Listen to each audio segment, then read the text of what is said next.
Hello, this is Dr. Nunez, and welcome to the Chapter 24 problem solving session.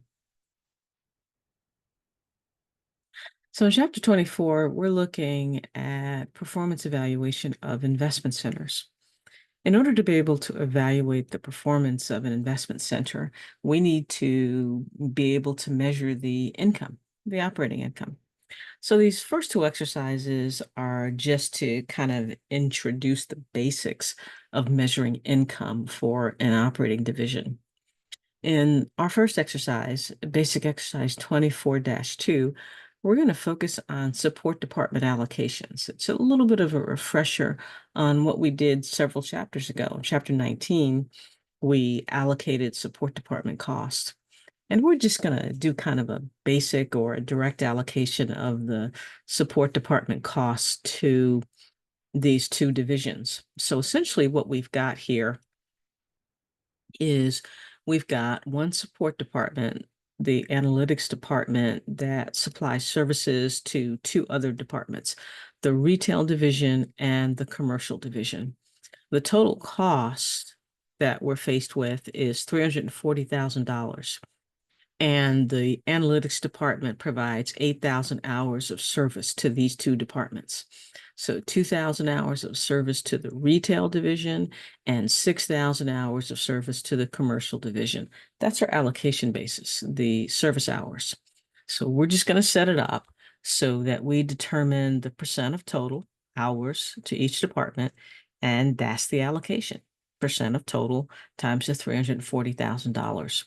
So I'm going to just copy in the allocation, and then we'll talk about it a little bit.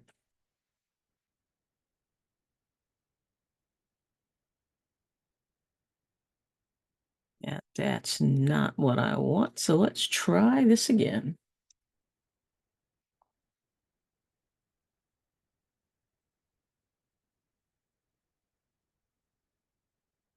That's what we need. Okay, so again, what we have here is $340,000 of costs. And we're going to base the allocation here on service hours, percent of total, a direct allocation. It's kind of a direct method, if you will. So we've got 2,000 hours of service to retail, 6,000 hours of service to commercial. You put the two together and you've got total hours of 8,000. The percent of total, 2,000 divided by 8,000, that is 25%. And 6,000 divided by 8,000, that's 75%. That's our allocation times $340,000 in expenses. So 25% times 340, got an allocation of 85,000. 75% of 340, we've got an allocation of 255,000. And that's the allocation, the direct allocation of the service department costs for data analytics going to the retail division and the commercial division. Now, this is important because we're going to need this in the next exercise. So we've allocated the support department costs here. And then in our next exercise, exercise BE, basic exercise 24-3, we need to be able to measure income for these two divisions. Income is a function of the revenue we can trace to each division, the cost of goods sold, right? Sales minus cost of goods sold, minus those selling expenses. It's going to give us kind of an operating income before allocations. And then we just subtract the allocated costs, the 85,000, the 255, and we'll be able to measure income for these two divisions. Basic income statement, remember, sales less cost of goods sold gives us gross profit.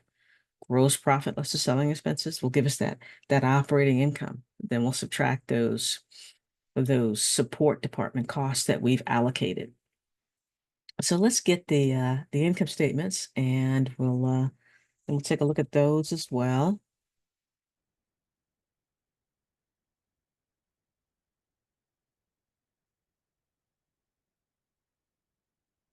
So let's try this again.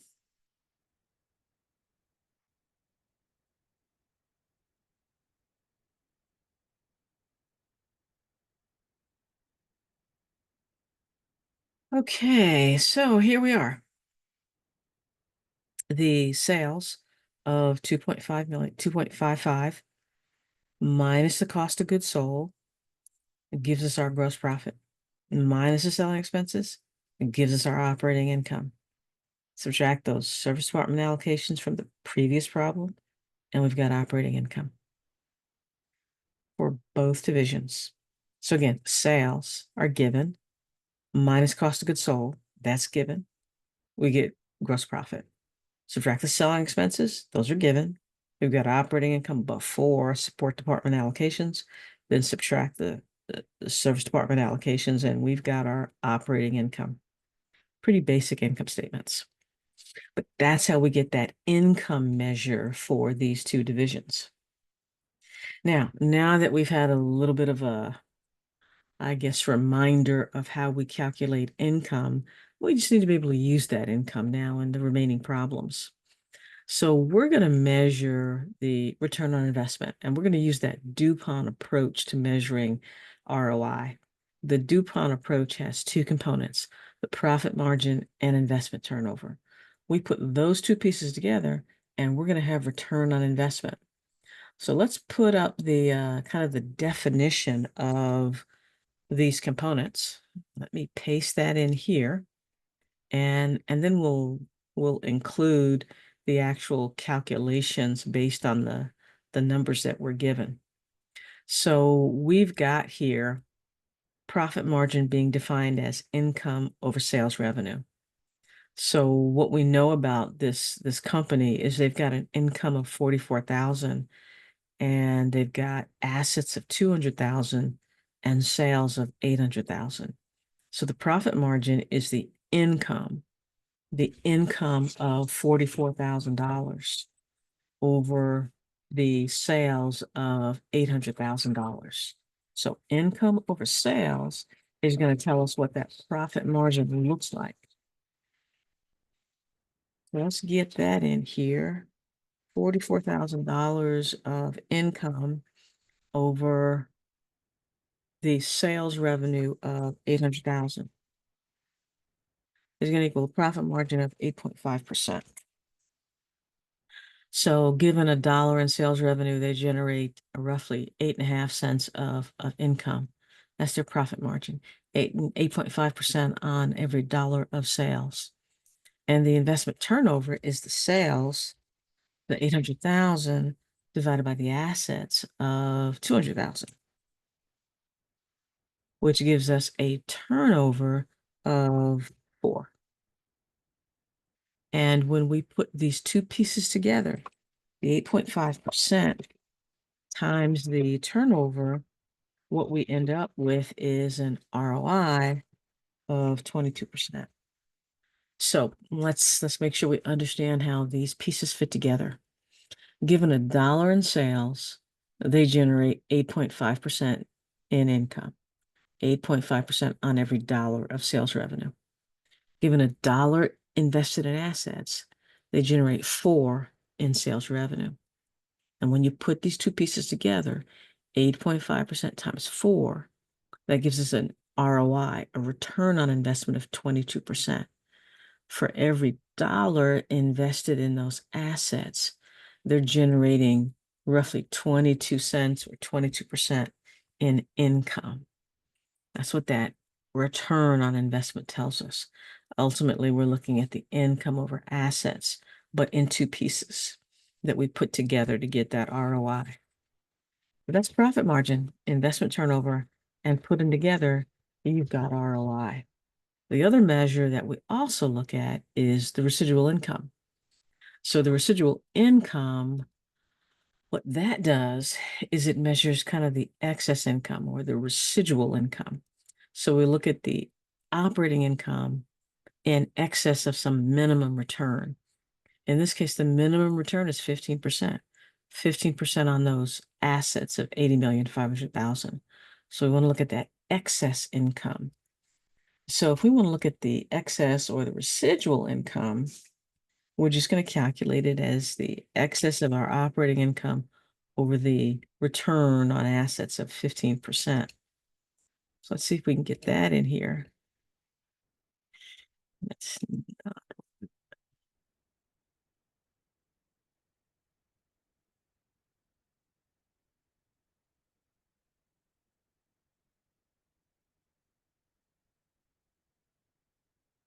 so the income is 12,680,000, and the minimum return that they require is 15% on the 80,500,000 in assets, the 80,500,000 in assets. So 15% times 80,500,000, the minimum acceptable income is 12,075,000. But they've generated 12,680,000. So what that leaves us with is a residual income of $605,000. That's how we measure that residual income. It's the excess of the income over the minimum that they're seeking.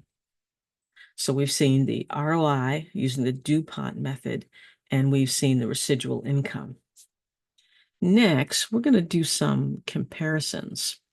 In exercise 2410, we're going to calculate ROI again, but now we're not asked to use the DuPont formula. We're just going to calculate a basic ROI, which is going to be the income over the assets, because we don't have sales here, so we can't use that DuPont formula. So the basic calculation is the income over the assets. And then we'll talk about which of these divisions is more profitable per dollar invested. So let's see if we can get all that in here. And again, then we'll talk about it.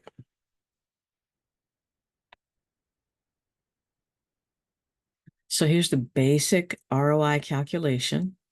That basic calculation, when we're not using the DuPont formula, is the income over the invested assets. So we're given income here, and we're given invested assets here. Put them together.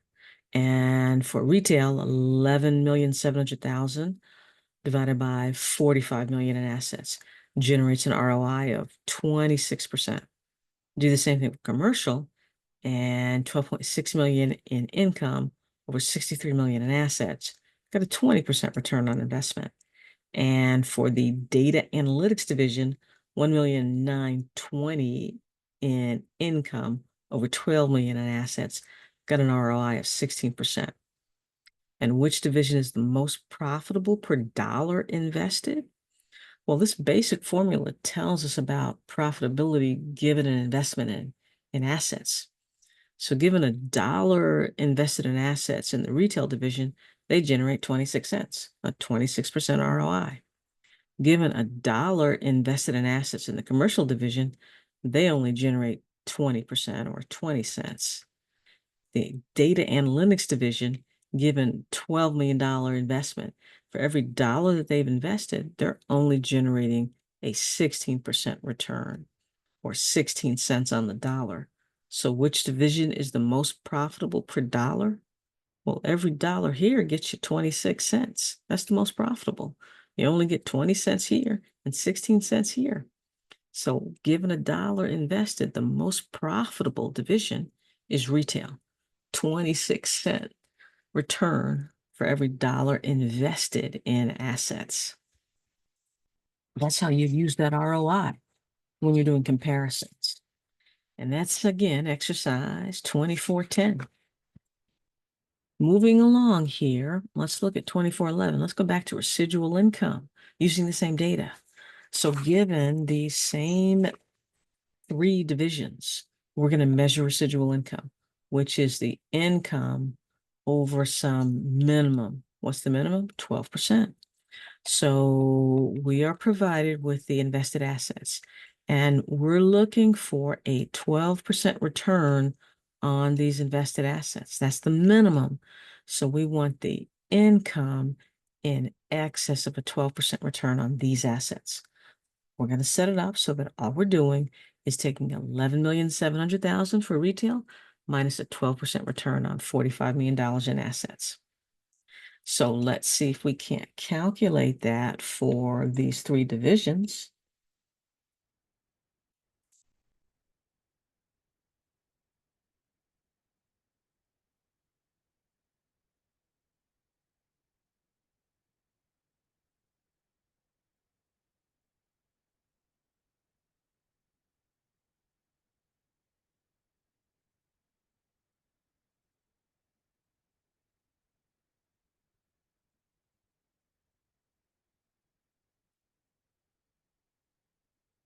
So for retail, we've got our income, 11.7 million, and a 12% return on those assets is 5.4 million.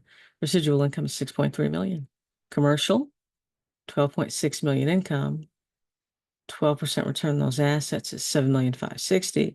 And finally, data analytics income is 1,920,000. And the investment in assets is 12 million, 12% return on that is 1,440,000. So which division has the most residual income? That's pretty obvious, right? Retail. Retail has the most residual income at C 6.3. Now, the difficulty with using a measure like residual income is it's an absolute dollar measure. So 6.3 million doesn't mean retail is better. It just means it's bigger. And a bigger division should have more income. So you want to be careful when you make comparisons and you've got different sizes, right? Data analytics all the way down here with only 1.9 million in income versus 11.7 million or 12.6 million. These obviously are a lot bigger divisions, so they should have more residual income. So you don't necessarily want to make comparisons in terms of which one's performing better. You can tell which one's contributing more residual income. But again, that does not necessarily mean it's better. It just means it's more. And if you want to make true comparisons, then you need more relative measures like ROI, profit margin, and investment turnover. Next, let's look at exercise 2413. So in exercise 2413, we're going to look at a little bit at a what if scenario. What if we have our basic calculation, and then what if something changes? So the first thing we need to be able to do is use the DuPont formula to measure return on investment using the profit margin and the turnover, given some basic information. Basic information is right here. We got sales of 265 million. We got income of 42.4 million, and then we've got our assets. So we're going to measure return on investment with that information. So given that information, our ROI, and I'm going to set this up so that we have the calculation for A right here.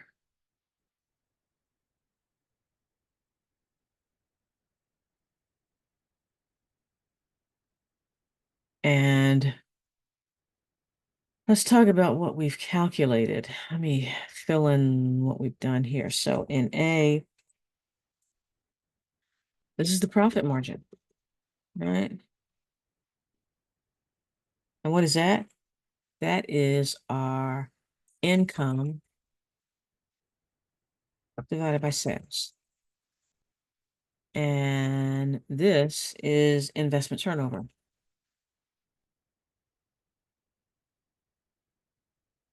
And what is that? That is our sales revenue over our assets. Sales revenue divided by our assets. So profit margin times turnover gives us our ROI.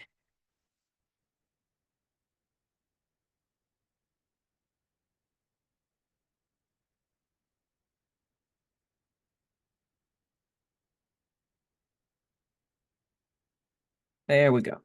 So profit margin is income over sales, and investment turnover is sales revenue over assets. So that's what we've got here, right? We've got income of 42.4 million over our sales of 265 million. Profit margin is 16%.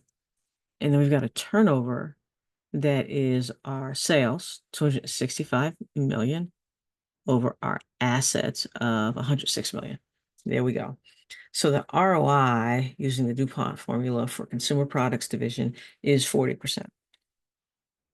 Now we're going to kind of look at a what if scenario. What if they can reduce their expenses?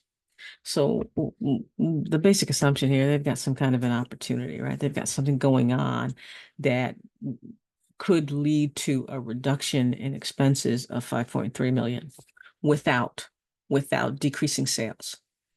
How's that going to affect the profit margin, the turnover, and the ROI of the division if they could, in fact, reduce their sales by 5.3 million? Well, if they can reduce their expenses by 5.3 million, then they could improve their income, right? So if we're looking at the income statement, all we're saying is they would be able to reduce their expenses. So this is going to be minus 5.3 million. That's it. This is going to be a smaller number. If this goes down by 5.3 million, then this goes up by 5.3 million. That's what happens, right? If your expenses go down by 5.3 million, then your income goes up by 5.3 million. And what's going to be the net result? Well, the next net result is that the income is going to go to 47.7. That's what's going to happen. It's going to go to 47.7. That's going to be our new income, right? If our expenses go down, then the income goes up by the same amount. And the new income is going to be 47.7. And nothing else is going to change. So what's going to happen to these ratios? Well, we're going to have a new income of 47.7. So let's redo the profit margin. So that means that in B here, right, in B, the new profit margin is going to be the 47.7 now divided by the same sales, because sales are not changing, 265 million in sales. So we're going to have a new profit margin. It's going to be 18%. That's what's going to happen. The new profit margin is going to go to it's going to go from 16% to 18%. And we're going to have a new investment turnover. Oh, well, not necessarily, right? Because what's changing? Expenses. So there's no change in anything else. They're not getting more assets. They're not getting more sales. They're just lowering their expenses. So if that's the case, then this is still going to be 2.5, right? If the sales stay the same and if the assets stay the same, then the turnover is still 2.5. So we've got a new profit margin, but we've got the same turnover. So 18% times 2.5 means we're going to end up with a new ROI of 45%. That's what happens. So that's the impact. The impact is because of a decrease in your expenses, your income goes up to 47.7. And when your income goes up, your profit margin goes up. It goes up from 16% to 18%. And when your profit margin goes up, your ROI goes up from 40% to 45%. That's it. So first thing is your expenses go down, your income goes up. And when your income goes up, your profit margin goes up. When your profit margin goes up, your ROI goes up from 40% to 45%, all because of a decrease in your expenses. Nothing else changes. But when your expenses go down, your income goes up. When your income goes up, your profit margin goes up. When your profit margin goes up, your ROI goes up. That's what's happening. Those are the effects. Let's take a look at the last exercise that we have here. So in this last exercise, what we need to be able to do is, again, use the DuPont formula to measure ROI for 4 divisions: media, parks, studio, and consumer. And then we'll look at some comparisons. And these are good relative measures for comparison. So let's see if we can't get everything we need here for these 4 divisions. I can paste it all in here. We'll do that.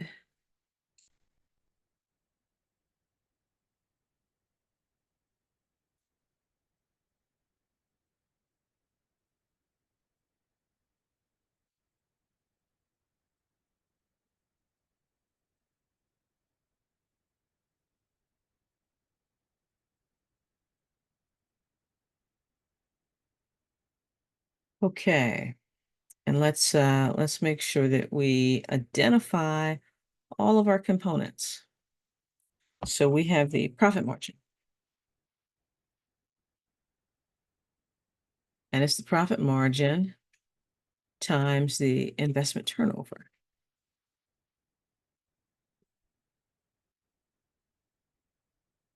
That gives us the measure that we call ROI. That's what we've done. Profit margin times the investment turnover that gives us the ROI. And if we want to provide a little bit more information here, and I'm going to do that because sometimes it's helpful to understand the components. The profit margin is the income over sales, right?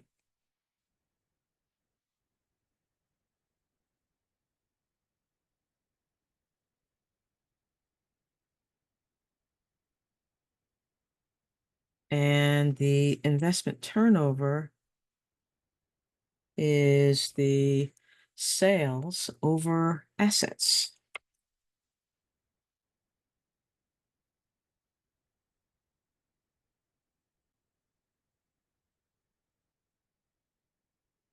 And we put those two together and we end up with ROI.